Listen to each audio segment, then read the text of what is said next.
पिछली वीडियो में हमने फ्रैक्चर और उसके टाइप्स के बारे में डिस्कस किया था। आज की वीडियो है हमारी, कोई भी ऑर्थोपेडिक्स पेशेंट आता है तो उसको कैसे डायग्नोज करते हैं।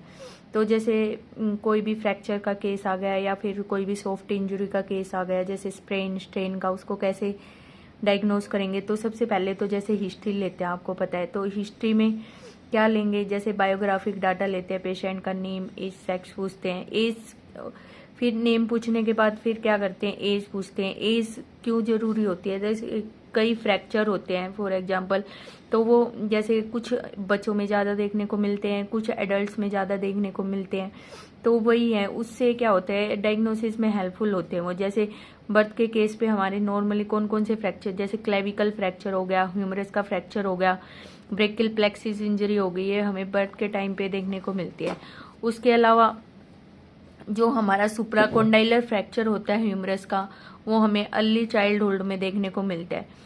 और जो लेट चाइल्डहुड में, जैसे हमारी पोस्टीरियर डिसलोकेशन हो गई एल्बो की, मोन्टेजिया फ्रैक्चर हो गया। अब आपको पता होगा मोन्टेजिया फ्रैक्चर क्या होता है। जो हमारी अल्ना बोन होती है, अल्ना बोन कहाँ पे होती है, यहाँ पे मीडियल साइड, ये ऊपर उसकी proximal third of ulna with the dislocation of head of radius, उसको कहते हैं मोन्टेजिया फ्रैक्चर। मोन्टेजिया फ्रैक्चर हो या फिर जो एल्बो की पोस्टीरियर डिसलोकेशन हो, ये लेट चाइल्डहुड में देखने को मिलती है।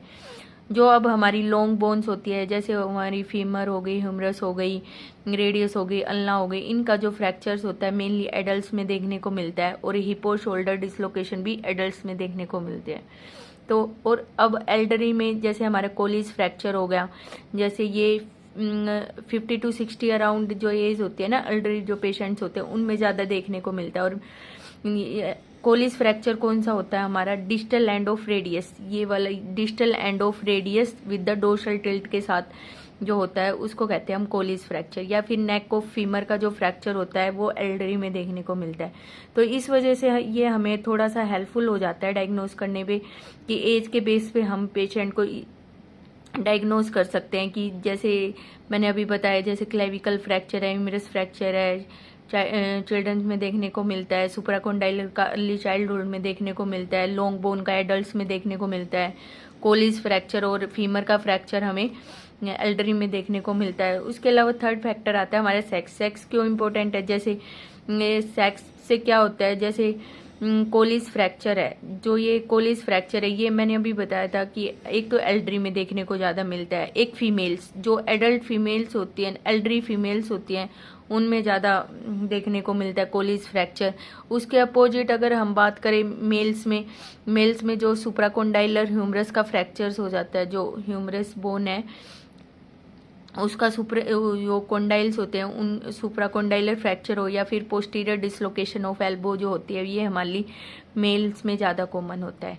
अब आता है मैकेनिज्म ऑफ इंजरी, कि इंजरी किस किस वजह से होती है। जैसे मान लो हम बच्चे हैं, बच्चे खेलते टाइम अगर उनका आउटस्ट्रेच हैंड से वो गिर जाए, तो ये फ्रैक्चर ज़्यादा देखने को मिलते हैं। जैसे क्लेविकल फ्रैक्चर हो गया, फ्रैक्चर और डिसलोकेशन हो गए किसी भी अपर लिम्ब बोन्स के, या फिर हाइट से गिर जाए। तो हाइट से गिरने से क्या होता है, जैसे अपर लिम्ब इंजरी हो जाती है, स्पाइन इंजरीज हो जाती है। डाइविंग इंजरीज कब होती है, सर्वाइकल स्पाइन इंजरीज के केसेस में। रोड ट्रैफिक एक्सीडेंट मैंने लास्ट वीडियो में भी बताया था, जो यंग पेशेंट होते हैं उनकी वजह से होते हैं। या फिर उसमें क्या होता है, जैसे मेनली डैशबोर्ड इंजरी होती है, जैसे पटेला का फ्रैक्चर हो गया, पोस्टीरियर हिप डिसलोकेशन हो गई।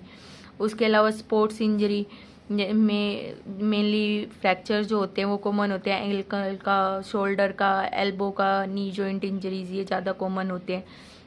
अब होता है एसोल्ट्स। एसोल्ट्स मीन्स क्या होता है, कोई भी किसी ने हमला किया उसकी वजह से क्या होता है, जैसे हमारी लॉन्ग बोन का फ्रैक्चर हो जाएगा, नाइट स्टिक फ्रैक्चर हो जाता है अल्ना का, ये कौन सा होता है हमारा, शाफ्ट ऑफ अल्ना का फ्रैक्चर होता है।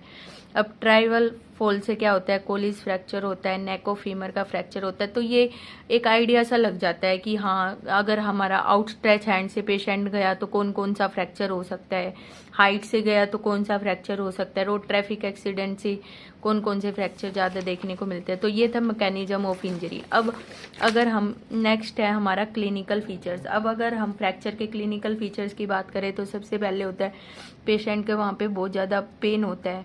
सेकंड, स्वेलिंग देखने को मिलती है। ये फ्रैक्चर के केस में स्वेलिंग ज़्यादा होती है और डिसलोकेशन के केस में ज़्यादा थोड़ी कम होती है।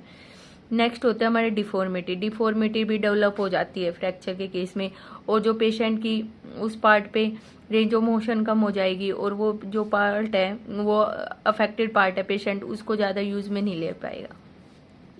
अब कौन कौन सी डिफॉर्मिटी होती है जो हमें कॉमनली देखने को मिलती है, जैसे क्लेविकल फ्रैक्चर हो गया, तो क्लेविकल फ्रैक्चर में हमें ड्रूपिंग ऑफ शोल्डर देखने को मिलती है। अगर हमारी शोल्डर की एंटीरियर डिसलोकेशन हुई तो फ्लैट शोल्डर डिफॉर्मिटी देखने को मिलती है। सुप्राकोंडाइलर फ्रैक्चर ऑफ ह्यूमरस में एस शेप डिफॉर्मिटी देखने को मिलती है ह्यूमरस में। जैसे कोलिस फ्रैक्चर है, कोलिस फ्रैक्चर में डीनर फोर्क डिफॉर्मिटी देखने को मिलती है। अब अगर हम हिप की एंटीरियर डिसलोकेशन की बात करें तो उस पर हमें flexion, abduction and external rotation देखने को मिलती है। अगर हम पोस्टीरियर डिसलोकेशन ऑफ हिप की बात करें तो flexion, adduction and internal rotation of lower limb देखने को मिलती है। ये तो थे हमारे क्लिनिकल फीचर्स। क्लिनिकल फीचर्स के बाद आते हैं अब साइन। साइंस क्या होते हैं, जैसे फर्स्ट देखने को मिलती है टेंडरनेस। टेंडरनेस की भी कुछ ग्रेड होती हैं, जैसे ग्रेड 1 में सिर्फ जस्ट ए सस्पेक्ट होता है। ग्रेड 2 में क्या होता है, पेशेंट विंसेस ऑन प्रेशर, प्रेशर पे अपने विंसेस कर लेता है। और ग्रेड जो 3 होता है, पेशेंट विंसेस एंड विड्रो, वो विड्रॉ कर लेता है, एकदम अपने हाथ को हटा लेता है, जैसे हम उसको उस एरिया को टच करेंगे तो। और ग्रेड 4 में क्या होता है, पेशेंट टच भी नहीं करने देता, मतलब उसको इतना पेन होगा, हाथ ही नहीं लगाने देगा। तो ये थी टेंडरनेस की ग्रेड। तो अब ये सबसे ज़्यादा कब एविडेंस होती है, जैसे क्रैक फ्रैक्चर हो गया, हेयर लाइन फ्रैक्चर हो गया, स्ट्रेस फ्रैक्चर हो गया, फैटिग फ्रैक्चर हो गया, या फिर पैथोलॉजिकल फ्रैक्चर हो गया, उनमें टेंडरनेस ज़्यादा देखने को मिलती है। अब नेक्स्ट चेक करते हैं। अब पहले आपको ये पता होगा सिम्टम्स और साइन क्या होते हैं। सिम्टम्स वो होते हैं जो पेशेंट बताता है, एंड साइन वो होते हैं जो डॉक्टर देखता है। तो अब स्वेलिंग चेक करेगा डॉक्टर, क्या होंगे, स्वेलिंग देखेगा कि उसकी स्वेलिंग की शेप कैसी है, साइज कैसा है, माइल्ड है, मॉडरेट है, सीवियर है, और उसकी कंसिस्टेंसी कैसी है, स्वेलिंग की सिस्टिक है, सॉफ्ट है या हार्ड है। अब फिर अब नॉर्मल मोबिलिटी देखने को मिलती है उस जॉइंट पे। फिर वही डिफॉर्मिटी। डिफॉर्मिटी एक्चुअली में होता क्या है कि deviation of normal anatomy of A bone और जॉइंट, किसी भी बोन और जॉइंट की अगर जो नॉर्मल एनाटमी है वो डेविएट हो जाए तो उसको कहते हैं डिफॉर्मिटी। जैसे अब मैंने पीछे दिखाया था, जैसे कोलिस फ्रैक्चर में डीनर फोर्क डिफॉर्मिटी देखने को मिलती है। ये सब कुछ फ्रैक्चर्स होते हैं, उनमें फिर फर्दर आगे डिफॉर्मिटी डेवलप हो जाती है। लॉस ऑफ मूवमेंट्स लॉस हो जाएंगी। क्रेपिटस की साउंड देखने को मिलती है कई ऑर्थोपेडिक्स कंडीशन में। जैसे वो ये क्रेपिटस क्या होता है, ये होता है अब नॉर्मल ग्रेडिंग सेंसेशन होती है, इधर फेल्ट और हर्ट, या उनको हम फील कर सकते हैं या सुन सकते हैं। जैसे ऑस्टियोआर्थराइटिस में फाइन क्रेपिटस होती है, फ्रैक्चर के केस में कोर्स क्रेपिटस होती है। तो उसके अलावा जो जॉइंट होता है उस पर हमें शॉर्टनिंग भी देखने को मिलती है। तो ये था अभी तक हमने क्या क्या देखा, कि हिस्ट्री देखी, एज के बेस पे फ्रैक्चर देखा था, उसके मैकेनिज्म ऑफ इंजरी देखी, सिम्टम्स देखे, साइन देखे। अब आते हैं इन्वेस्टिगेशन। इन्वेस्टिगेशन के में आता है हम कि फ्रैक्चर को कैसे कैसे इन्वेस्टिगेट करेंगे। फिर पहले आता है एक्सरे। एक्सरे गोल्ड मेथड होता है फ्रैक्चर को डायग्नोज करने के लिए, बट कई केसेस होते हैं जैसे skull fracture, pelvis fracture and spine fracture में हम सीटी स्कैन भी करवाते हैं। अब नेक्स्ट स्टेप आता है हम मैनेजमेंट ऑफ फ्रैक्चर की, फ्रैक्चर का ट्रीटमेंट कैसे करते हैं। इसका हम 3 फेज में करते हैं। फर्स्ट फेज होता है हमारा इमरजेंसी केयर, सेकंड होता है डेफिनेटिव केयर, एंड थर्ड होता है रिहेबिलिटेशन केयर। अब फर्स्ट फेज जो आता है इमरजेंसी केयर, इमरजेंसी केयर में आता है हम ये फॉलो करते हैं, इसमें हम राइस प्रोटोकॉल।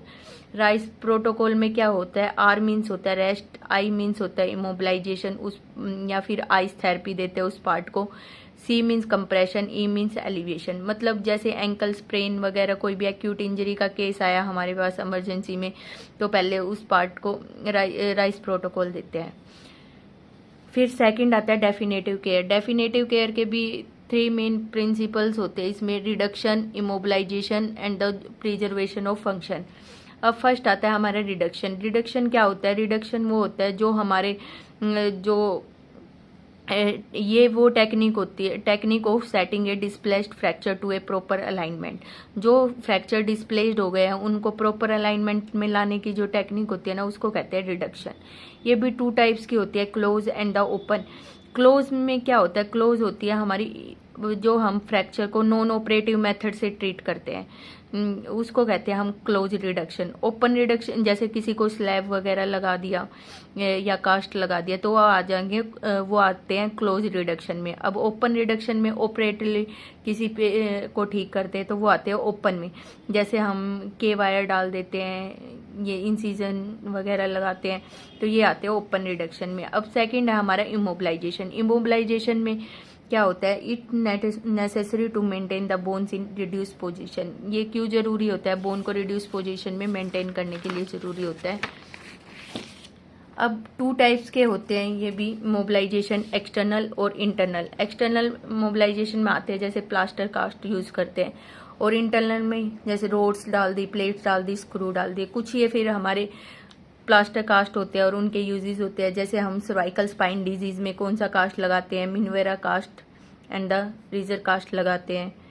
और सर्वाइकल स्पाइन डिजीज में मिनवेरा कास्ट लगाते हैं। स्कोलियोसिस जो एस शेप्ड कर्व बन जाता है हमारे स्पाइन में, उसमें रीजर कास्ट एंड टर्नबकल कास्ट लगाते हैं। अगर ह्यूमरस का फ्रैक्चर हो जाए तो उसमें यू स्लैब और हैंगिंग कास्ट लगाते हैं।